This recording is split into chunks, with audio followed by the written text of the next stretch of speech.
Thank you. आपकी वो दवाओं से सिर दर्द तो बिल्कुल चला गया मेरा। और वो भयानक सपने अब वो भी नहीं आते हैं। हाँ, वो भयानक सपने जिसके बारे में तुम हमेशा कहते रहते हो, लेकिन तुमने मुझे उसके बारे में कभी बताया नहीं। वो भयानक सपने हैं क्या? वो एक्चुअली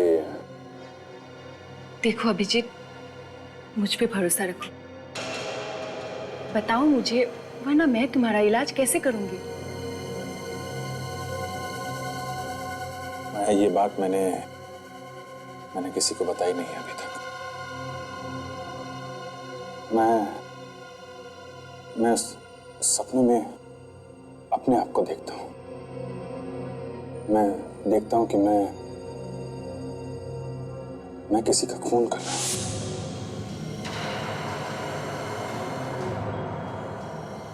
वो भी एक सीआईडी ऑफिसर की तरह नहीं, एक अपराधी की तरह। तुम जानती हो कि मुझे पुरानी बातें याद नहीं रहती। 13 साल पहले की जो भी बातें मुझे याद आती हैं, उसमें मैं अपने आप को खूनी की तरह देखता हूं। एक सीआईडी ऑफिसर जो पहले अपराधी था।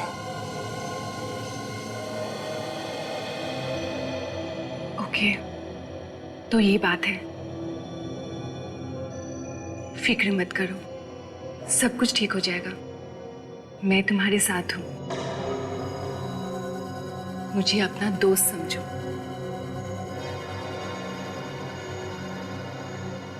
दोस्त?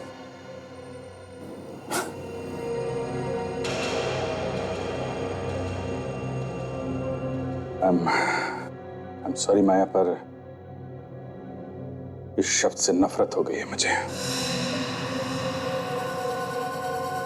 जिसको मैंने अपना दोस्त समझा, उसी ने मेरे पीठ पे छुरा भोंका है, धोखा दिया है मुझे। ऐसा क्यों कह रहे हो? इतने साल सीआईडी में साथ साथ वक्त बिताया, साथ साथ काम किया, और आज जबकि मुझे उनकी सबसे ज्यादा जरूरत है तो क्या किया उन्होंने? मुझे बाहर फेंक दिया, निकाल दिया मुझे। इस दुनिया में कोई किसी का दोस्त नहीं है Maya. I am very sorry. मतलब दवाई अपना काम कर रही है। अब ये अभिजीत अपने दोस्तों पर तो क्या, दया और एसीपी पर भी भरोसा नहीं करता। वाह। I am sorry. मैं तुम्हें अपनी परेशानियां बताने लगा। आई एम वेरी सॉरी। क्या बताने वाली थी तुम? तुमने मुझे यहाँ बुलाया तो कुछ बताना चाहती थी ना मुझे तुम? हाँ, एक्चुअली एक आदमी है जो आपसे मिलना चाहते हैं, और ये सब सुनने के बाद मुझे भी लगता है कि आपको उससे मिलना चाहिए। कौन है आदमी? है कोई जो इस वक्त आपकी मदद कर सकता है। मेरी मदद? ठीक है, कब मिलना है? कल दोपहर को। फिर मिलते हैं। अरे आप जाओगे कैसे घर? मैं टैक्सी ले लूंगी, डोंट वरी। नहीं, आप इतनी रात हो गई है, मैं आपको छोड़ देता हूँ ना। नहीं, आप परेशान मत होइए, मैं चली जाऊंगी। नहीं, परेशानी की क्या बात है, मैं आपको छोड़ देता हूँ। आइए प्लीज। थैंक्स।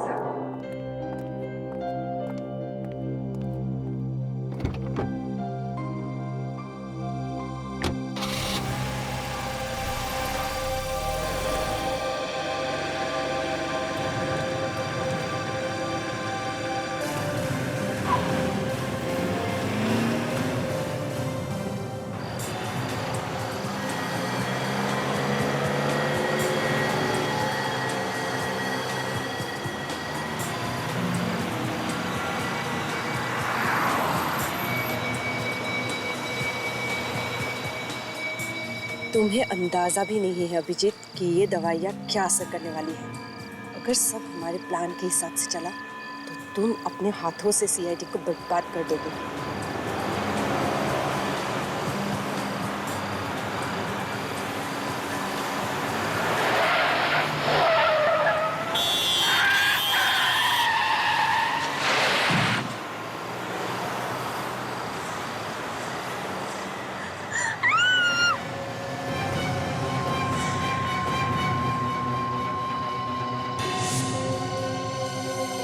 My God!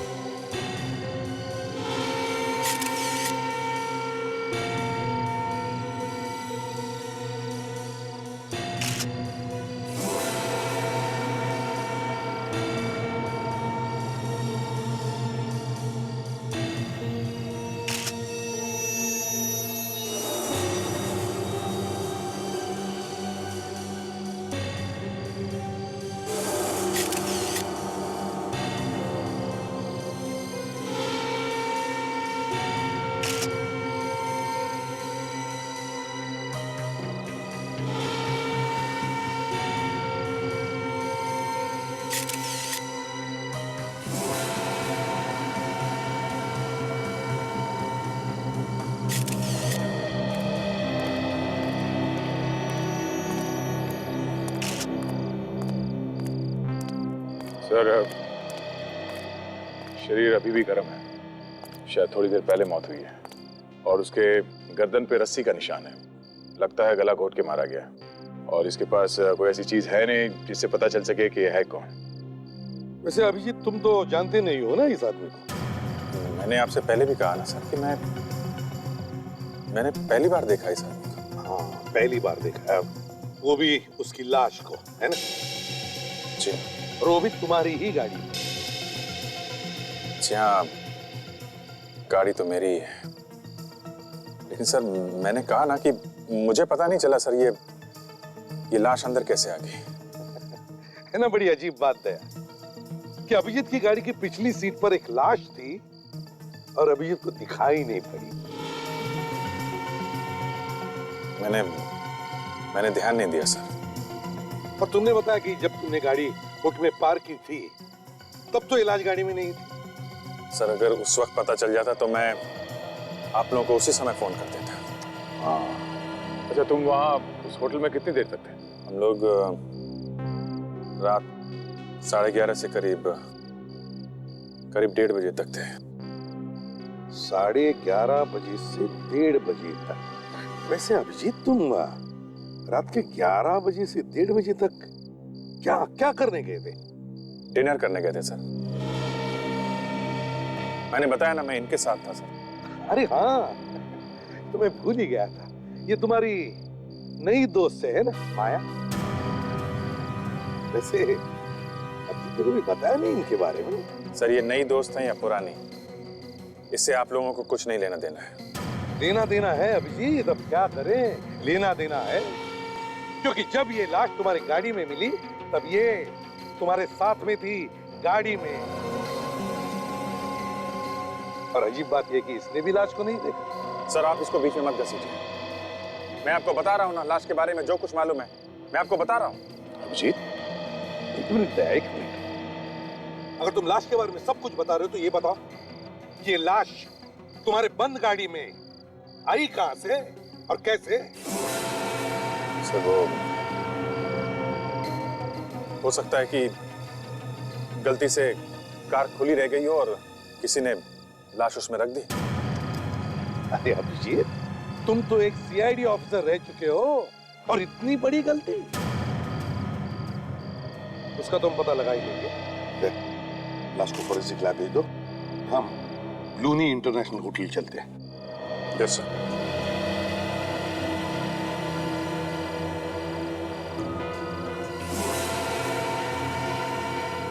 चलो दया।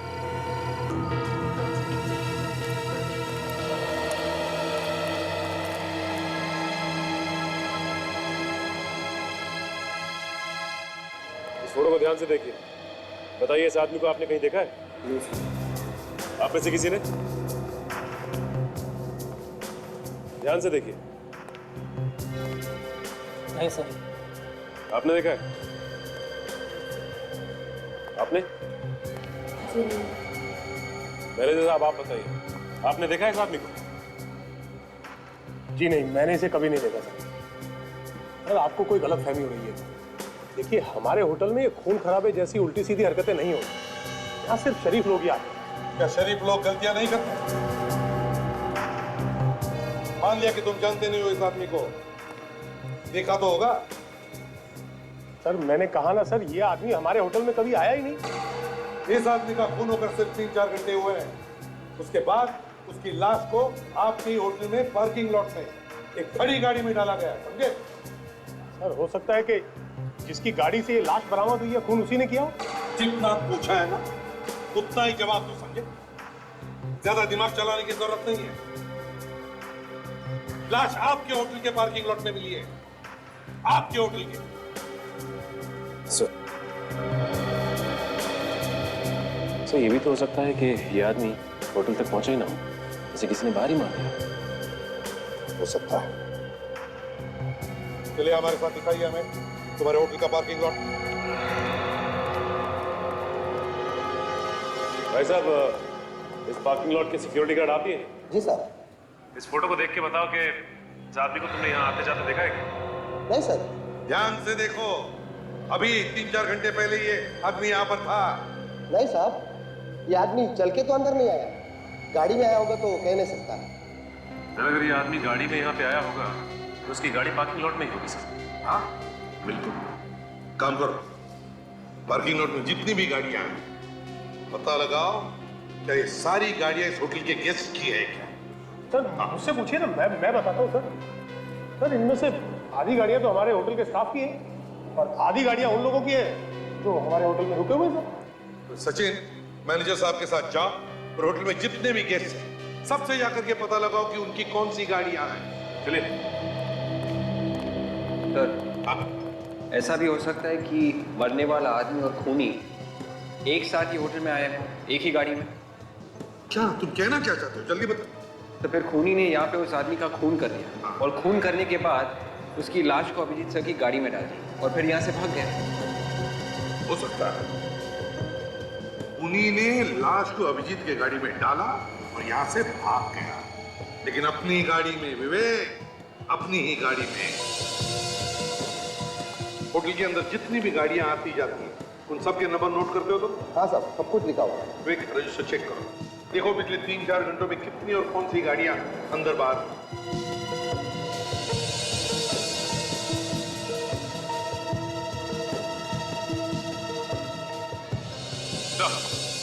हाँ सचिन। सर पार्किंग लॉट में जितनी भी गाड़ियां हैं उनके बारे में पता किया सर। कोई भी गाड़ी ऐसी नहीं है जो लावारिस हो सके। कोई भी गाड़ी लावारिस नहीं। तो ये बात थोड़ी अजीब है सर। ये गाड़ी ZZA8D 409 9:55 को होटल से बाहर गई है, मगर होटल के अंदर कितने बजे आई है ये लिखा ही नहीं। इधर आओ। गाड़ी का बाहर जाने का टाइम लिखा है मगर अंदर आने का क्यों नहीं? इसका एक ही मतलब हो सकता है कि तुम ड्यूटी पर नहीं थे। नहीं साहब, ऐसा नहीं हो सकता। तो फिर ये कैसे हुआ? जब से मैं ड्यूटी पे आया हूँ तब से लेकर अब तक एक पल के लिए भी नहीं लाऊं साहब, कसम से। सब इतना ही नहीं, वही गाड़ी ये ZZA8D 409 दोबारा होटल में आई 12:10 को और 1:05 को होटल से बाहर निकली। एक मिनट, ZZ8K M527 ये 8:25 में पार्किंग लॉट में आई, लेकिन सर ये गाड़ी पार्किंग लॉट से बाहर गई नहीं और ये गाड़ी तो पार्किंग लॉट में है भी नहीं सर। है ना कमाल की बात? एक गाड़ी ZZA8D 409 पार्किंग लॉट में एक बार अंदर आती है मगर 2 बार बाहर जाती है। 2 बार, लेकिन एंट्री अंदर आने की सिर्फ एक। तो फिर ये दूसरी गाड़ी ZZ8K M527 ये गाड़ी एक बार अंदर आती है मगर बाहर जाती ही नहीं, गायब। कैसे?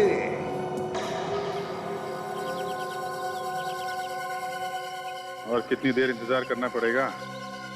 कब आएगा वो आदमी? अब बस आता ही होगा। तूने बताया नहीं कि है कौन ये आदमी? और वो आने ही वाला है, आप खुद ही पूछ लेना। अच्छा, कम से कम ये तो बता दो करता क्या है और मुझसे क्यों मिलना चाहता है? एक्चुअली सब कुछ वही बताएगा।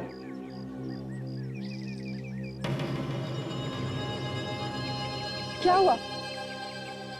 वही सर दर्द। वैसे भी नाक में दम करके रखा हुआ है, इसे चुप ही करवा देती। ये माया मुझसे बर्दाश्त नहीं हो रहा है।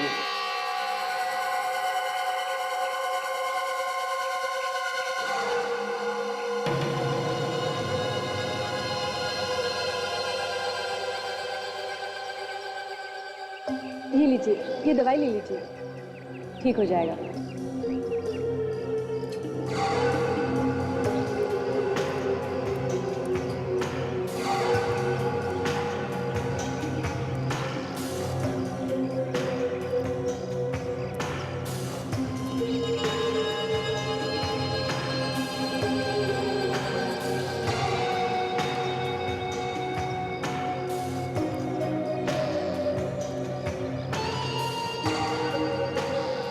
हेलो अभिजीत। हेलो, कौन हो तुम?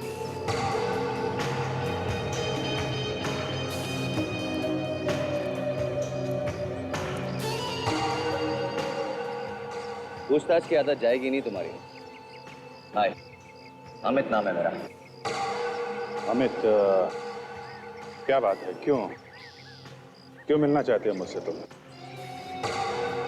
माया ने मुझे बताया कि पिछले दिनों तुम्हारे साथ क्या हुआ। सुनकर बहुत तकलीफ हुई। सालों की सीआईडी की वफादारी काम नहीं आई तुम्हारी। उन्हीं लोगों ने तुम पर शक किया जिन पर तुमने सबसे ज्यादा भरोसा किया। माया, मैंने तुम्हें दोस्त होने के नाते ये सब बताया, पर तुम सारी दुनिया में ढिंडोरा पीट रही हो। हैं? अभिजीत, ये मेरे भाई हैं, आप इन पे पूरा भरोसा कर सकते हैं। ये सिर्फ आपकी मदद करना चाहते हैं। हाँ अभिजीत, मेरे पास तुम्हारे लिए एक बहुत बड़ी ऑफर है। ऑफर? मैं कुछ समझा नहीं। एक ऐसा ऑफर जिसमें तुम उन सीआईडी के सभी लोगों से बदला ले सकते हो जिन्होंने तुम्हारा भरोसा तोड़ा है। पर तुम्हें मेरी इतनी चिंता क्यों है? हा? तुम क्यों कर रहे हो ये सब मेरे लिए? मैं कुछ नहीं करने वाला, करना सब कुछ तुम्हें ही होगा अभिजीत। मैं तो केवल तुम्हें ऑफर दे रहा हूं, और वो भी इसलिए अभिजीत क्योंकि तुम मेरी बहन के दोस्त हो, वरना राह चलते लोगों की मदद करना मेरी आदत नहीं है। हाँ अभिजीत, ये बहुत ही अच्छा मौका है, प्लीज ना मत कहना।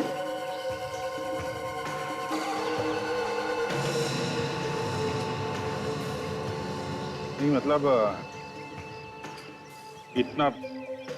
इतना बड़ा डिसीजन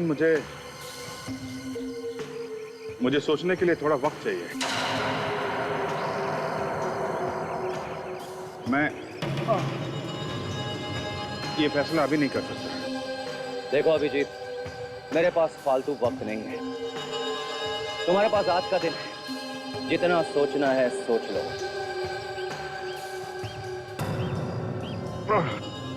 ओ माँ, चलिए, मेरा सर दर्द बहुत बढ़ रहा है, मुझे थोड़ा आराम चाहिए। मैं अभी जाता हूँ। अभिजीत, यहाँ पास में एक जगह है, आप आराम कर सकते हैं। चलिए, मैं आपको लेके चलती हूँ। मैंने तुम्हें कहा था ना अभिजीत के ऊपर नजर रखने के लिए। हाँ? उसे कोई भी जरूरत हो तो मुझे बताना। कहा था कि नहीं? अभिजीत के बारे में कुछ भी पता चले तो फौरन मुझे फोन करना। हाँ, मैं जानता वो ठीक है, मगर आजकल काफी परेशान रहता है। पता नहीं क्या कर बैठेगा। क्या मैं तुम्हें बाद में फोन करता हूँ। क्या हुआ, क्या पता चला? नहीं सर, खोए हुए लोगों की लिस्ट में तो नहीं है। सर मैंने पुलिस स्टेशन से पता कर लिया। इन 24 घंटों के अंदर किसी के भी लापता होने की कोई रिपोर्ट नहीं निकलेगी। और सर हमारे रिकॉर्ड के सारे क्रिमिनल्स के साथ उसके उंगलियों के निशान मिलाकर देखें, ये उसमें भी नहीं है सर। नहीं है। ये है कौन? सर आरटीओ से आ रहा हूँ सर। दोनों गाड़ियों के रजिस्ट्रेशन नंबर के बारे में पता लग गया। जो गाड़ी होटल में एक बार अंदर आई थी और 2 बार बाहर गई थी, उसकी नंबर प्लेट नकली है सर। ऐसा कोई रजिस्ट्रेशन है ही नहीं। नकली नंबर प्लेट? और वो दूसरी गाड़ी जो अंदर आने के बाद बाहर गई नहीं? दूसरी गाड़ी एक कार रेंटल कंपनी की गाड़ी है sir, A to Z agency. ये लोग किराए पे कार देते हैं। किराए पर ली हुई गाड़ी, A to Z car rental agency. ZZ8KM527 number की गाड़ी किसने आपके यहाँ से किराए पर ली थी? जी सर, किराए पर तो जरूर दी गई थी, पर वो कार तो वापस आ चुकी है। वापस आ गई? कब? सर आज सुबह ही। कौन कौन वापस लेकर आया था गाड़ी? सर पता नहीं, जब सुबह मैं यहाँ पर आई तो ये गाड़ी पहले से ही यहीं पे थी और इसकी चाबी भी इसके अंदर ही लगी हुई थी। ये कैसे हो सकता है? किसी को बिना बताए कोई गाड़ी छोड़ के कैसे जा सकता है? हो सकता है आपका ड्राइवर छोड़कर गया होगा। नहीं सर, इस गाड़ी के साथ कोई ड्राइवर नहीं था और ये हमारे किसी रेगुलर कस्टमर ने मंगवाई थी। रेगुलर कस्टमर है? कौन ये रेगुलर कस्टमर? एक सेकंड सर, मैं चेक करके बताती हूँ। जल्दी।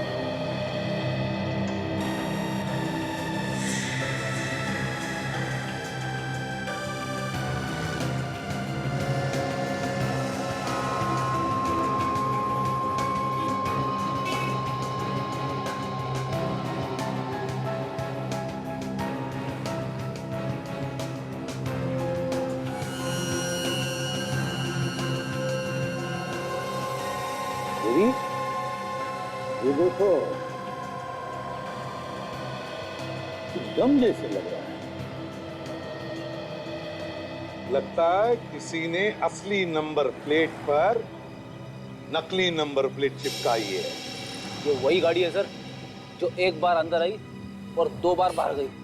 ये गाड़ी पहले असली नंबर प्लेट से होटल के अंदर आई, फिर वहां पर असली नंबर प्लेट के ऊपर नकली नंबर प्लेट चिपकाई गई, फिर ये गाड़ी बाहर गई, अंदर आई और दोबारा बाहर गई नकली नंबर प्लेट के साथ।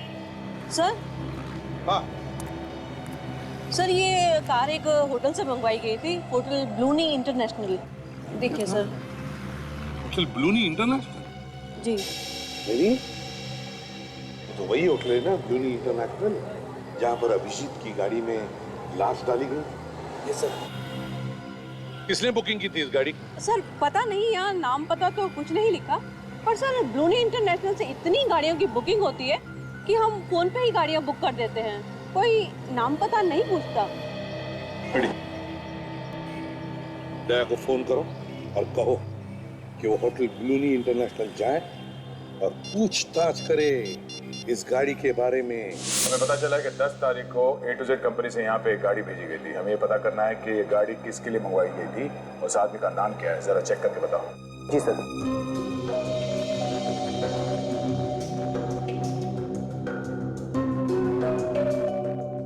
तारीख को नहीं सर। सर 10 तारीख को तो कोई भी कार नहीं मंगवाई थी। सर ये देखिए, आखिरी बुकिंग 8 तारीख की है और 302 नंबर में जो गेस्ट ठहरे हुए हैं उनके लिए गाड़ी मंगवाई थी। क्या तुमने मंगवाई थी?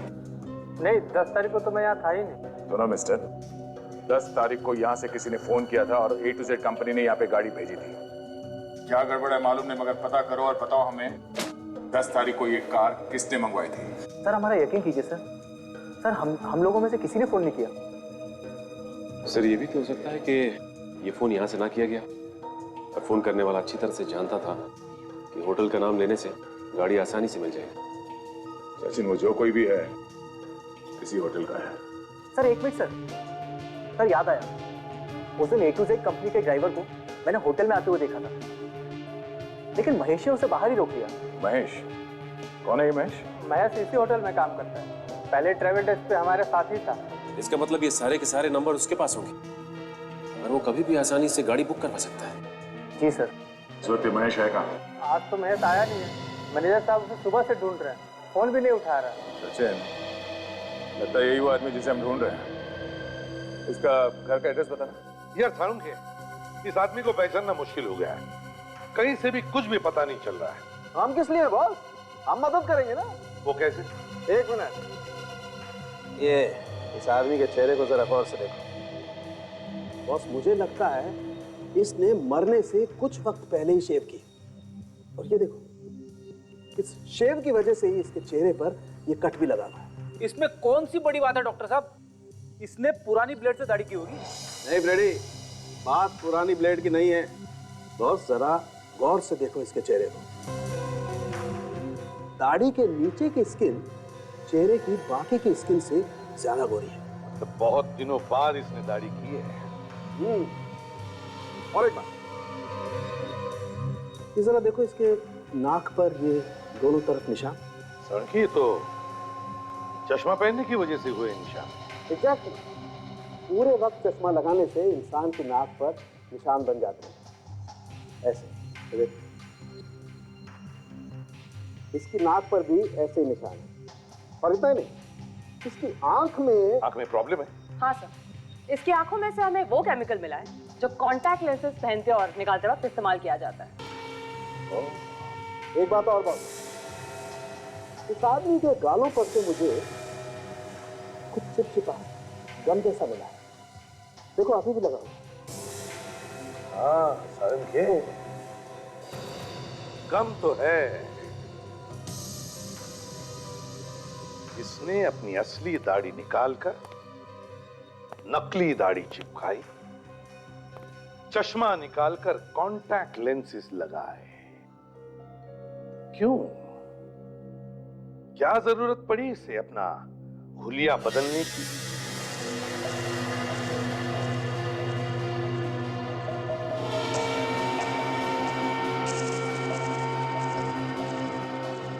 पूरा घर उलट पुलट कर दिया है। लगता है कोई कुछ ढूंढ रहा था यहाँ पे। हाँ सर, महेश भी दिखाई नहीं दे रहा था। कहीं उसे कुछ हो तो नहीं गया? या तो उसे कुछ हो गया या फिर वो घर छोड़ के भाग गया।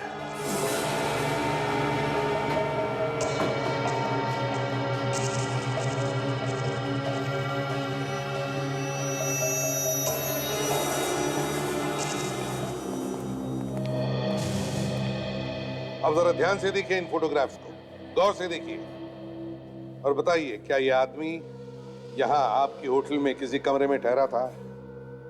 देखिए जरा ध्यान से। हाँ सर, मैंने इसे यहाँ देखा है। हाँ सर, मैंने भी देखा है। देखा है तो फिर जल्दी बताओ, कौन से कमरे में ठहरा था ये? सर मुझे नहीं लगता ये यहाँ होटल में ठहरा हुआ था। मैंने इसे लॉबी में घूमते हुए देखा है। पूरे यकीन के साथ कह सकती हो?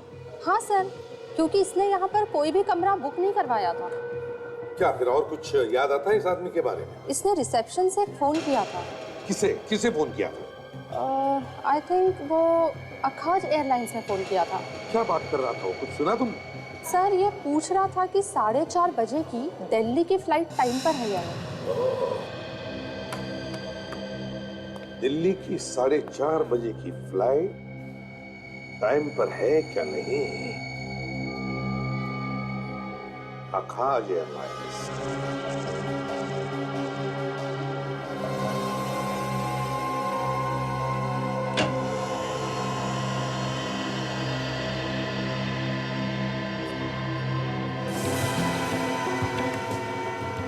सचिन। हाँ सर, जरा सो पकड़ो।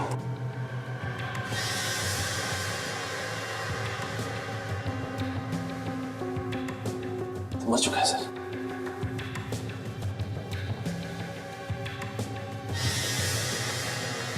इतने सारे पैसे ये खूनी से मार के गया, लेकिन ये पैसे लेके नहीं गया। इसका मतलब वो कुछ ढूंढने आया था, चोरी करने।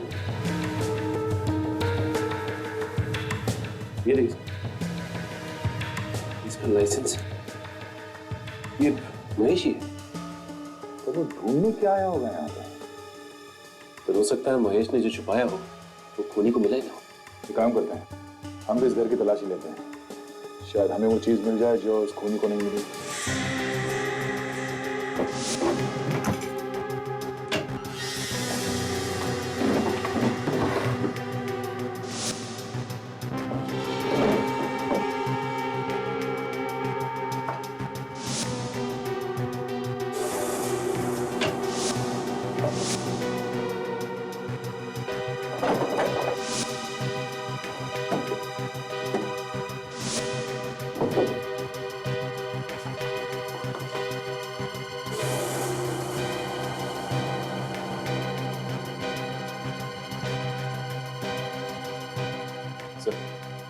यहाँ तो कहीं कुछ नहीं मिला।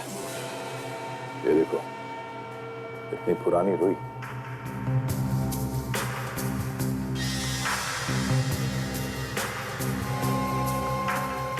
ये देखिए, गद्दे का ये वाला पार्ट अलग धागे से सिला गया।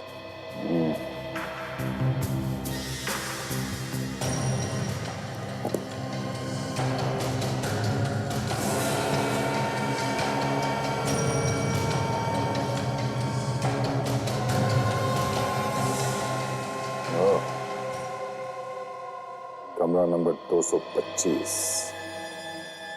Hotel Bluny international.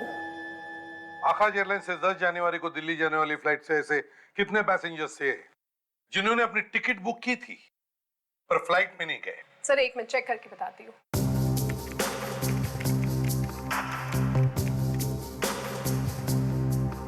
Sir 7 passengers ऐसे हैं जिनकी सीट्स तो कंफर्म थी पर वो आए नहीं। तो क्या उन 7 पैसेंजर्स ने अपने पैसे वापस मांगे?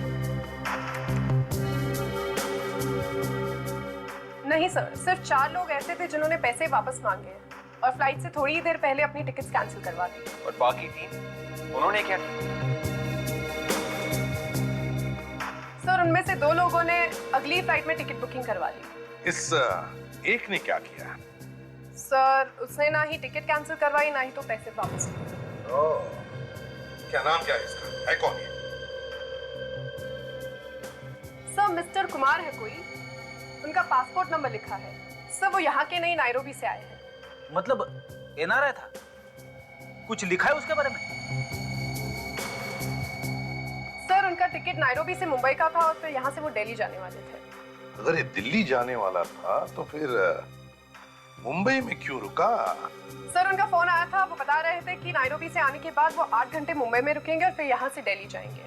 8 घंटे वो मुंबई में रुकने वाला था और फिर दिल्ली जाने वाला था।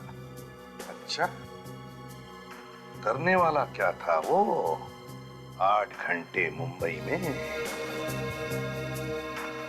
किसी होटल वोटल में रहने वाला था क्या? कोई नाम वाम दिया है उसने? नहीं सर, होटल के बारे में तो नहीं पर उनके वापसी की टिकट के बारे में लिखा हुआ है। क्या? सर 1 हफ्ते बाद वो दिल्ली से हांगकांग जाने वाले हैं। 1 हफ्ते बाद दिल्ली से हांगकांग जाने वाला था? अच्छा, मिस्टर कुमार, नैरोबी वाला। इस कुमार की पूरी जन्म पत्रिका चाहिए मुझे।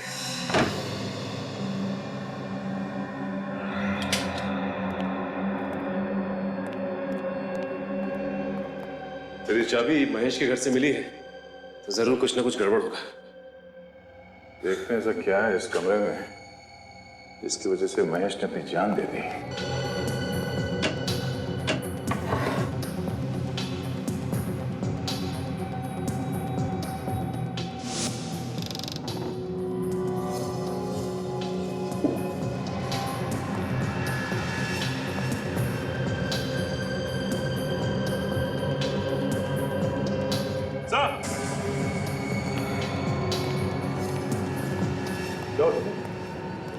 ये देखिए, ट्रिमर और ये रेजर।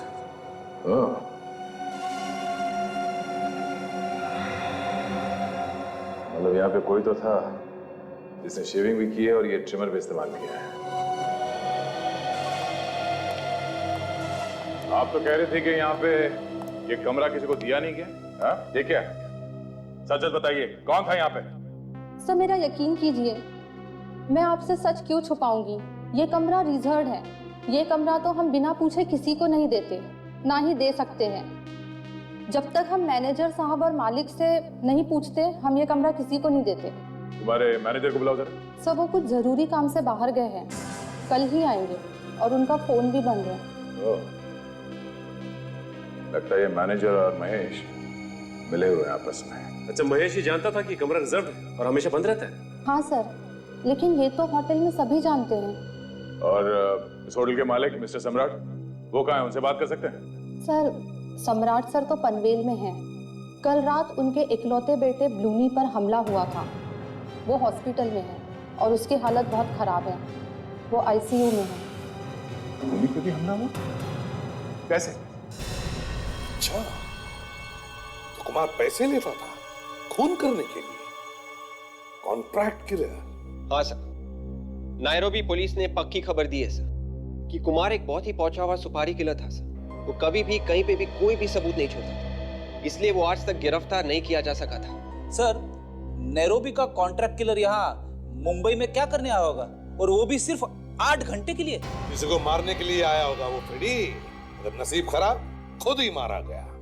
पर सर, कुमार अपनी असली दाढ़ी मूंछ और चश्मा निकाल के नकली दाढ़ी मूंछ और कॉन्टैक्ट लेंसेज क्यों पहनेगा? उसे तो यहाँ पे कोई पहचानता नहीं होगा।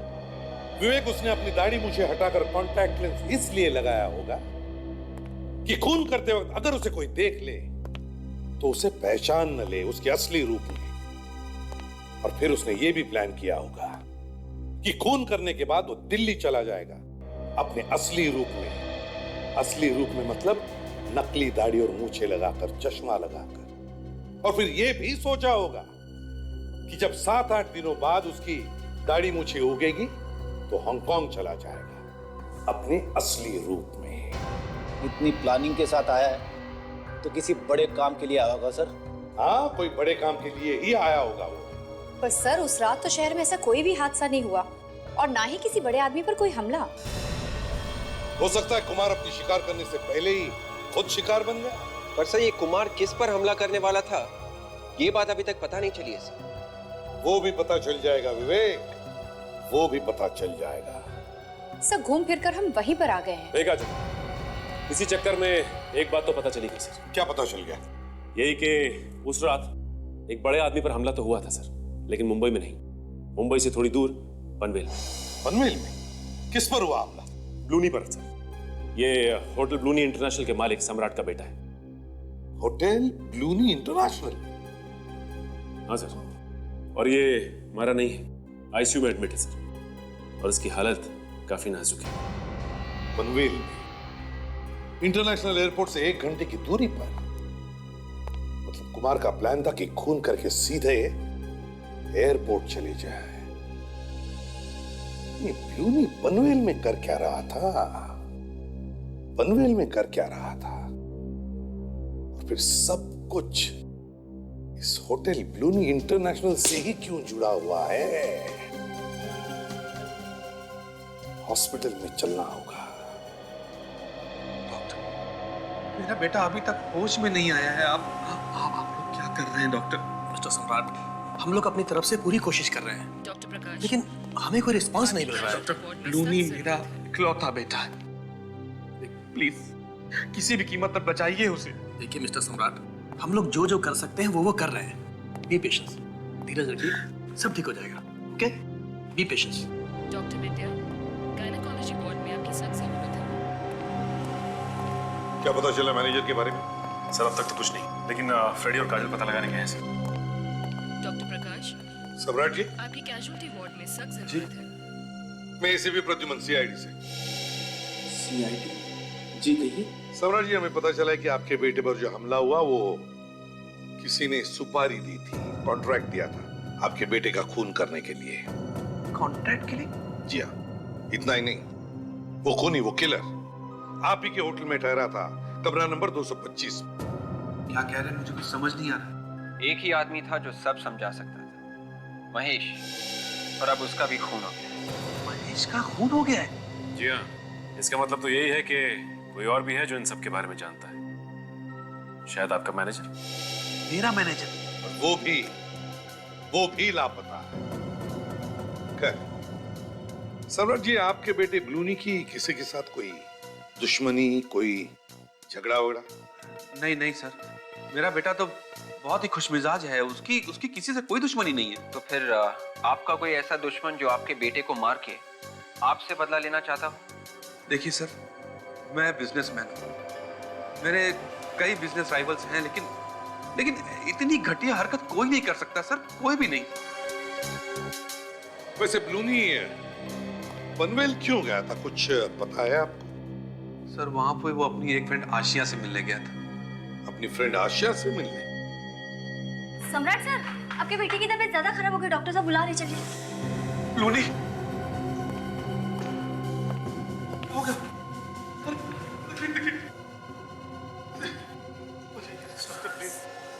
सम्राट जी अपने बेटे को लेकर काफी परेशान है सर।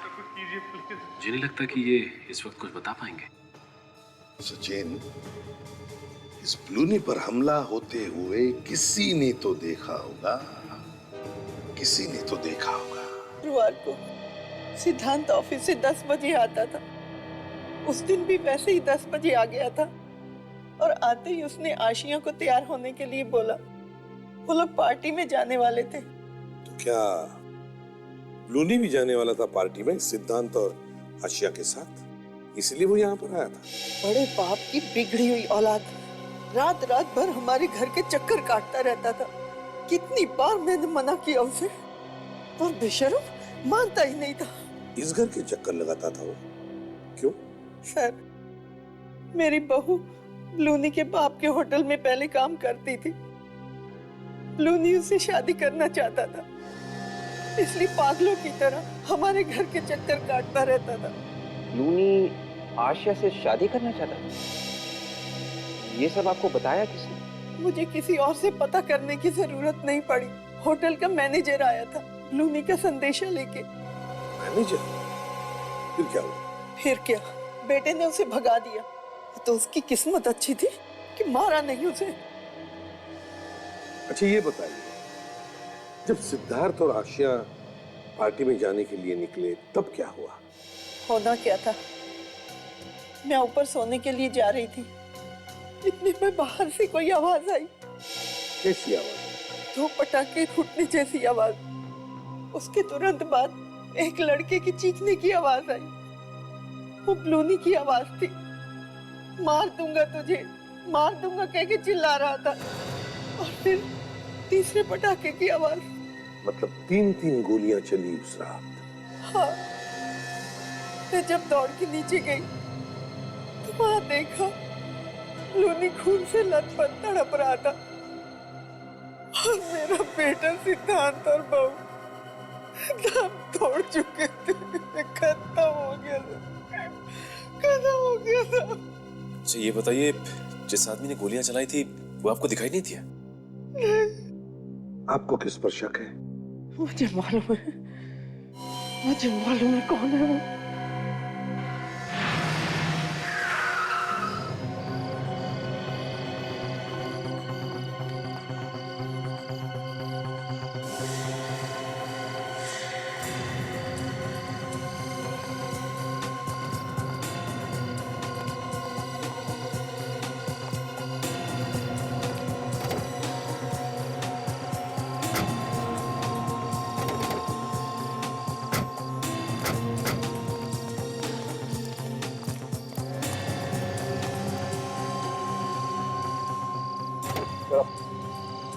चलो बाहर निकलो।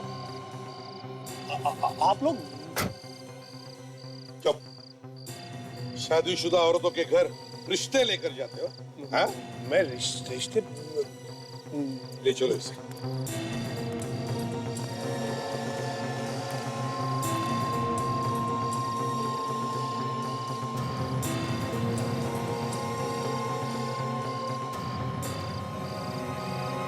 तुम्हें क्या लगा बच जाओगे? किया हुआ पाप और बोया हुआ बीज हमेशा फल देकर ही रहता है। मिस्टर सम्राट, करोड़ों के होटल बिजनेस के मालिक, और ऐसी नीच हरकत क्यों किया तुमने? ये सब मैंने अपने बच्चे के लिए की, अपने बेटे ब्लूमी के लिए। उसने आज तक मुझसे जो मांगा वो चीज मैंने उसे लाके दी। लेकिन एक दिन उसने मुझसे कहा कि हमारे एक होटल की रिसेप्शनिस्ट आशिया से उसे प्यार हो गया है। मैंने ब्लूनी को बहुत समझाने की कोशिश की, हर तरीके से कोशिश की, लेकिन वो नहीं मानी। हार कर मुझे उसकी जिद माननी पड़ी। लेकिन वो लड़की आशिया शादीशुदा थी, इसलिए सबसे पहले मैंने उसे समझाया कि वो अपने हस्बैंड सिद्धांत को तलाक दे दे और मेरे बेटे से शादी कर ले।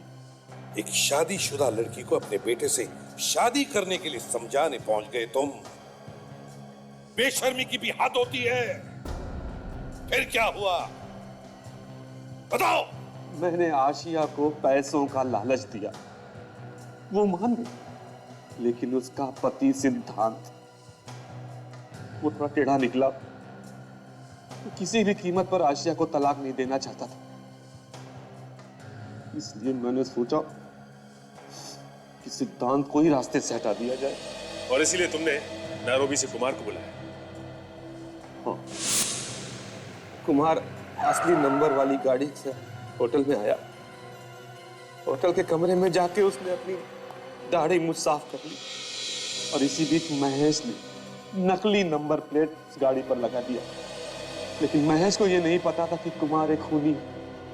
नकली नंबर प्लेट वाली गाड़ी में बैठकर कुमार आशिया के घर की तरफ गया, सिद्धांत का खून करने के लिए ना।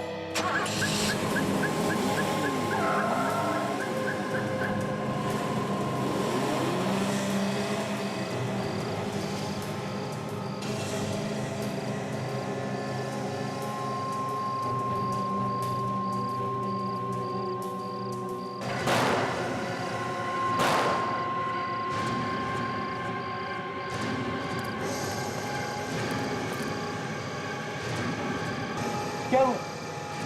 क्या हुआ? रुक!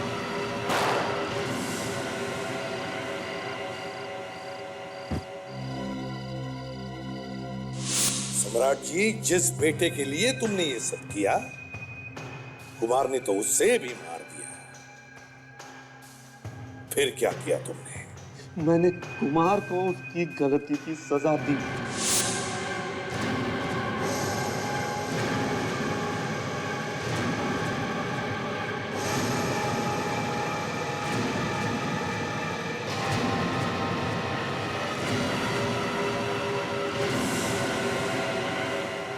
महेश तो तुम्हारा ही आदमी था, फिर उसे क्यों मारा?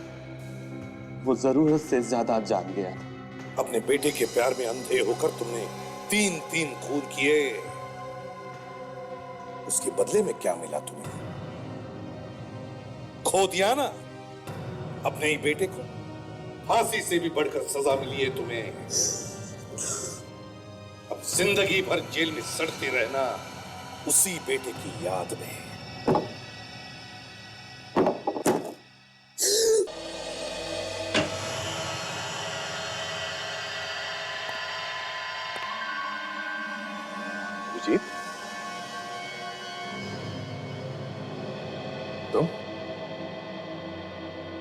तुम यहाँ क्या कर रहे हो?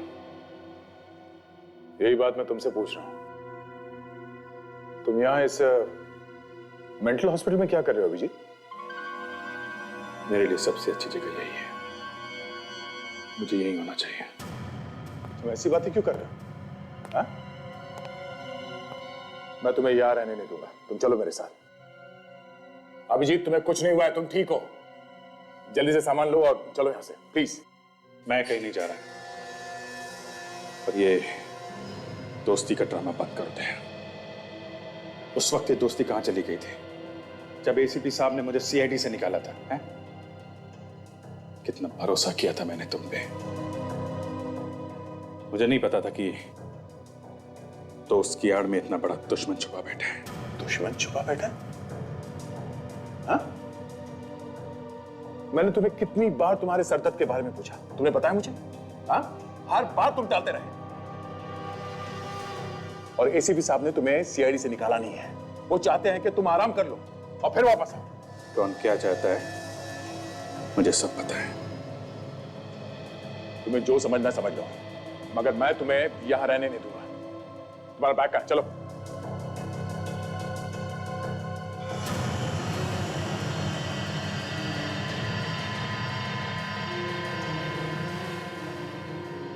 मेरी जिंदगी में दखलंदाजी करना बंद करो दया। अपने काम से काम रखो, समझे? चले जाओ यहां से। अभिजीत, मैंने बोला ना, चुपचाप चले जाओ यहां से।